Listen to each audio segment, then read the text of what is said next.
हमारे प्रभारी महामंत्री अविनाश पांडे साहब, हमारे प्रदेश कांग्रेस अध्यक्ष सचिन पायलट जी,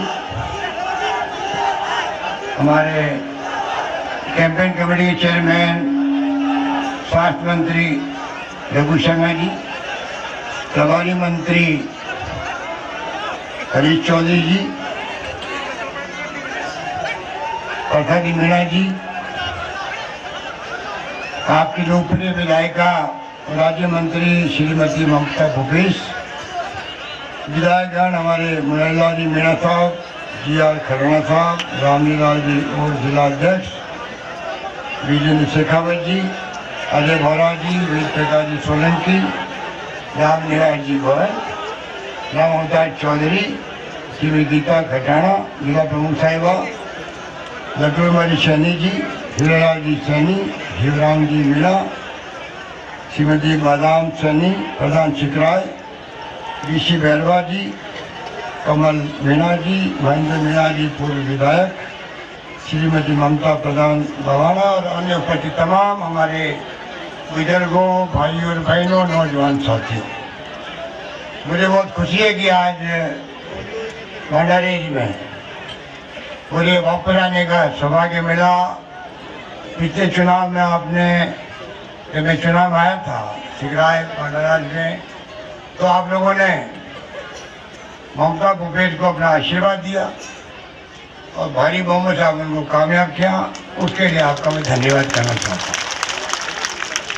आप सब जानते हैं कि जब जब सरकार कांग्रेस की आई है, हमेशा किसानों का, गरीबों का, दलितों का, पिछड़ों का, क्षतिज कौम का ध्यान रखा है और विकास के अंदर हमने कभी कमी नहीं रखी थी। ममता भूपेश गिनानी थी, क्या क्या काम आपके यहाँ पे हुए। मैं समझता हूँ कि मुझे वापस रिपीट करने की आवश्यकता नहीं। कॉलेज खुलना भी अपने आप में बहुत बड़ी उपलब्धि हो सकती थी, नौजवान लोग जानते हैं।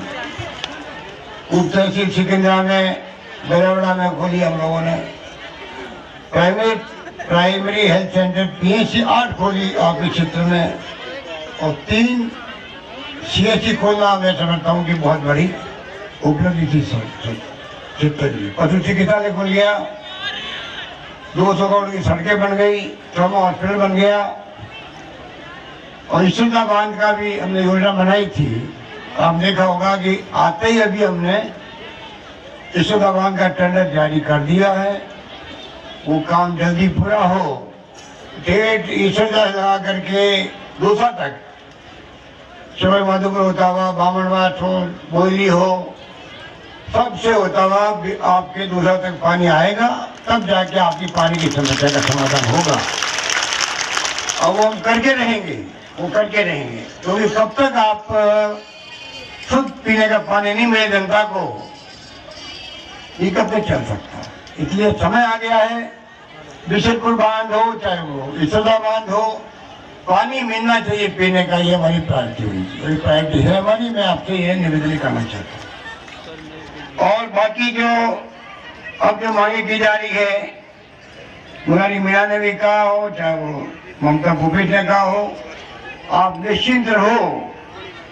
पहले भी सरकार हमारी थी, ये ममता भूपेश बैठी हुई है, तमाम नेता बैठे हुए हैं। ये प्रसादी मीणा हो, चाहे वो मुरारी मीणा हो, ममता भूपेश हो, ये उस वक्त मंत्री थे मुरारी मीणा जी। ममता भूपेश पार्लियामेंट सेक्रेटरी बन गई थी, प्रसादी मीणा जी भी मंत्री थे और कोई MLA भी था राजस्थान का। तो मैं दावे के साथ कह सकता हूँ, MLA काम मांगता मांगता थक गया मुझसे। मैंने वो कामों को पूरा करने में एक भी कभी बना नहीं किया इनको। ये मेरा इतिहास रहा राजस्थान के अंदर। मैं पूछता था इनको खड़ा करके चुनाव में, और कोई मांग बाकी लगी क्या, तो MLA को कहना पड़ता था कि मांगे क्या आपसे, जो मांगा आपने में दिया। इस प्रकार से उस जमाने में काम हुए थे। दवाएं फ्री कर दी हम लोगों ने, टेस्ट फ्री कर दिए, खून की जांचें free, sonography free, dialysis free, बुजुर्गों के लिए तो MRI और CT स्कैन फ्री है SMS के अंदर,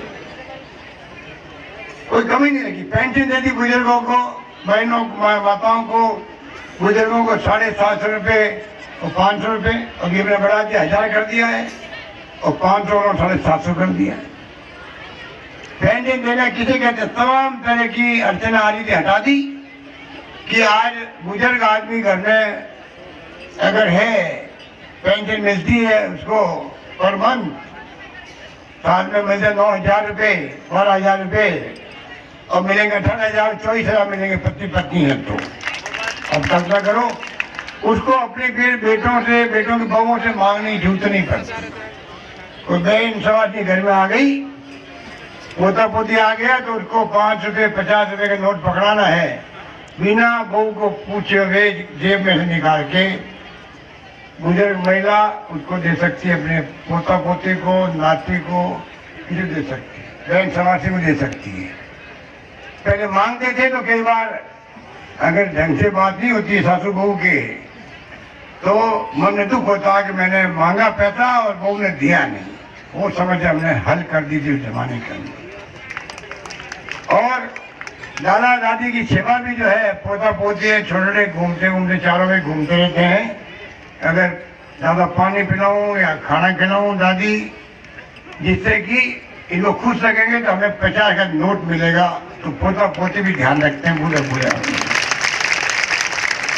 इस प्रकार से हमने सेवा की आप लोगों की, इस प्रकार सेवा करें, कोई कमी रखी नहीं। बच्चों को छात्रों को लैपटॉप से बात हो, क्या क्या नहीं किया हम लोगों ने, तो खुद को ही याद नहीं, इसलिए आपको याद रहा। इसी चुनाव के अंदर जो माहौल बनाया आपने, पिछली सरकार के जो काम थे, हारा तो दिया आपने हमें, उसमें मोदी मोदी मोदी लगा करके कि मोदी अगर यहाँ सरकार बनेगी बीजेपी की, कोई मोदी प्रधानमंत्री बाद में बनेगा, ये भावना फैल गई थी। मैंने उस वक्त कहा था कि सरकार हमारी बनेगी, इतने मैंने काम किए हैं। और मैंने एक दिन ये भी कहा था अगर सरकार हमारी नहीं बनी, आने वाली गवर्नमेंट काम भी नहीं करेगी, और वही हुआ। वसुंधरा जी जो है, वसुंधरा जी मेरी बात सुन ली थी शायद, और इसलिए उसने सरकार बनने में कोई काम नहीं किए। और MLA मिलने जाते थे कि मैडम काम नहीं होते हैं, क्या मुंह लगे जाए गांव में, तो पता है वसुंधरा जी मुख्यमंत्री क्या कहती थी उनको, आपको शायद नहीं मालूम है। वो कहती थी कि आप आए हो काम मांगने के लिए, आप पता है मेरे सामने सिविल लाइन में कौन रहता है? सिविल लाइन में मेरा मकान, वसुंधरा के आमने सामने मकान है। वो कहती थी पता है कौन रहता सामने? मैंने कहता था वो पूर्व मुख्यमंत्री अशोक गहलोत रहते हैं, जाओ उसको पूछ लो, खूब काम करके देख लिए, वो वहां बैठा हुआ, मैं यहाँ जीत के यहाँ बैठी हुई हूँ। काम करने क्या, जाओ अपना काम हो जाएंगे। जिसकी सोच ये हो चुनाव जीतने ही 2-4 महीने में, वो क्या काम करते हो आप। इसलिए मैं धन्यवाद करना चाहता हूँ प्रदेश की जनता का, आप सबका। इस बार जो माहौल बना गांव में, ढाणी में, जिलों में, घर घर में, मेरे ख्याल से ऐसा माहौल मैंने मेरी जिंदगी में कभी नहीं देखा 45 साल की लाइफ के अंदर। इतना शानदार माहौल बनाया आपने, और सरकार हमारी बन गई। कुछ हमारी गलती रही होगी, उसका नतीजा कुछ कम हो गई, वरना उम्मीद ज्यादा की थी। पर मैं कहना चाहूंगा हम सब एकजुट होके निकल पड़े मैदान में। आज देश को जरूरत है कांग्रेस की, सुन लीजिए आप लोग, देश को जरूरत कांग्रेस की है। आप सब लोग समझदार हैं, हमारे देश में अनपढ़ हो सकते हैं, लोग कम पढ़े लिखे हो सकते हैं, पर अक्ल होशियारी जो है ना, वो हमारे देश के लोगों का मुकाबला दुनिया में कोई मुल्क नहीं कर सकता। और इसी रूप में आपने हमेशा फैसले किए हैं। इंदिरा जी को चुनाव हरवा दिया तो 2.5 महीने में मालूम पड़ गया, आंधी चली इंदिरा गांधी वापस। मैं कहना चाहूंगा अब जो राज कर रहे मोदी जी, ये नकारात्मक पॉलिसी करते हैं, नेगेटिव पॉलिसी करते हैं। इनके मुंह से कभी नहीं निकला कि पंडित नेहरू ने क्या काम किया आजादी के बाद में, कैसे गुलामी से बाहर निकले, किस तरह इंदिरा गांधी ने पाकिस्तान के 2 टुकड़े कर दिए, पाकिस्तान के 2 टुकड़े करना, बांग्लादेश बना दिया। और 90,000 लगभग 1 लाख होते हैं वो कर्नल जनरल सैनिक सबके हथियार डलवा दिए, सरेंडर करवा दिया। तो दुनिया के इतिहास में कभी सुना आपने? तो मोदी जी के मुंह से कभी निकला? हमारे मुल्क में कभी इंदिरा गांधी भी हुई थी जिसने ये काम किए। खालिस्तान नहीं बनने दिया, पंजाब को अलग नहीं होने दिया देश से। जान उनकी बाजी लगा दी, उनकी जान चली गई, उनकी सिक्योरिटी वालों ने उनकी जान ले ली, सीधा छलनी कर दिया एक महिला प्रधानमंत्री का। और आप कल्पना करो ये मुल्क एक रहा, अखंड रहा है 70 साल के अंदर। मोदी जी कहते क्या किया कांग्रेस ने? अरे मोदी जी कुछ तो सोचो, आप प्रधानमंत्री पद पे हो। प्रधानमंत्री पद बहुत बड़ा पद होता है। प्रधानमंत्री पद जो है वो भी खाली बीजेपी का नहीं है, वो नरेंद्र मोदी प्रधानमंत्री देश के होते हैं। उनके मुंह से वो सब निकले प्रधानमंत्री के मुंह से तो दिल को छूने वाले होने चाहिए, दिल को छूने वाले होने चाहिए। भाई प्रधानमंत्री बोल रहा हमारे प्रधानमंत्री असत्य बोलते हैं, हमारे प्रधानमंत्री लटके झटके करते रहते हैं। आप बताओ क्या क्या कहते हैं वो राहुल गांधी के बारे में, उनके खानदान के बारे में, पंडित नेहरू के बारे में। अरे जिस नेहरू ने नींव रखी देश के विकास की, क्या क्या नहीं किया उन्होंने। और आप देख रहे हो किस प्रकार से जो कुछ माहौल बनाया देश में, घृणा का है, नफरत का है, हिंसा का माहौल बना दिया है। लोकतंत्र खतरे में आज देश के अंदर। अमित शाह कहते 50 साल तक हम राज करेंगे। अरे तुम कहने वाले होते कौन हो? ये बात किसी प्रधानमंत्री ने भी आज तक नहीं कही है, क्योंकि जनता माई बाप है। जनता फैसला करती है कौन सरकार बैठेगा, अगली सरकार किसकी बनाएंगे, जनता फैसला करती है। अमित शाह कहते 50 साल राज करेंगे। आपकी नीयत पे खोट है इसलिए आपने कहा ये बात। ये तो हम जानते हैं कि आप फासिस्ट लोग हो।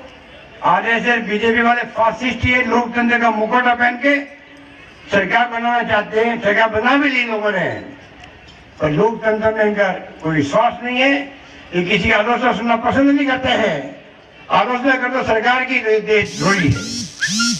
आप कल्पना कीजिए आज भी माहौल बना दिया। हम कोई सैनिकों के सॉरी पे कोई क्वेश्चन मार्क करे, कौन कर रहा है? हमें गर्व है हमारी सेनाओं पर, चाहे आर्मी हो, एयरफोर्स हो, नेवी हो या कोई पैरामिलिट्री फोर्स हो, बीएसएफ हो। कितना आज कैसी परिस्थिति में रहते हैं, सीमाओं पर रहते हैं, आतंकवाद का मुकाबला कर रहे हैं। कितनी हमारे नौजवान लोग से लोग आते हैं, उनमें गर्व है। और चुनाव जीतने के लिए जिस प्रकार की बातें की जा रही है वो आपको बहुत समझने की बात है। क्यों की जा रही है आपको सोचना पड़ेगा, समझना पड़ेगा, तब जाके बड़ा काम चलेगा। तो मैं कहना चाहूंगा इनकी सोच ऐसा ही है। वसुंधरा जी देखा आपने किस रूप में वसुंधरा जी ने राज किया, पहली बार भी राज किया। उस वक्त में भी 21 बार फायरिंग। अरे जाने दो भाई, उनको घर में काम कई काम पड़े रहते महिलाओं के, आप कहीं बैठे थे, पुरुष तो ढाले बैठे थे घर के अंदर, यहाँ बैठ के आकर के, इनके कहीं काम नहीं, जाने दो। महिलाओं के जाने की बात में सोचो। तो मैं कहना चाहूंगा आपको, पिछली बार वसुंधरा जी ने जिस प्रकार शासन किया और फायरिंग करी, 90 किसान मारे गए थे रावला में, घरसाना में, टोला में, बहुत गुजर मारे गए थे पुलिस की गोली से। कैसा राज कभी हुआ राजस्थान में? आजादी के बाद में कभी इस तरह फायरिंग हुई कभी?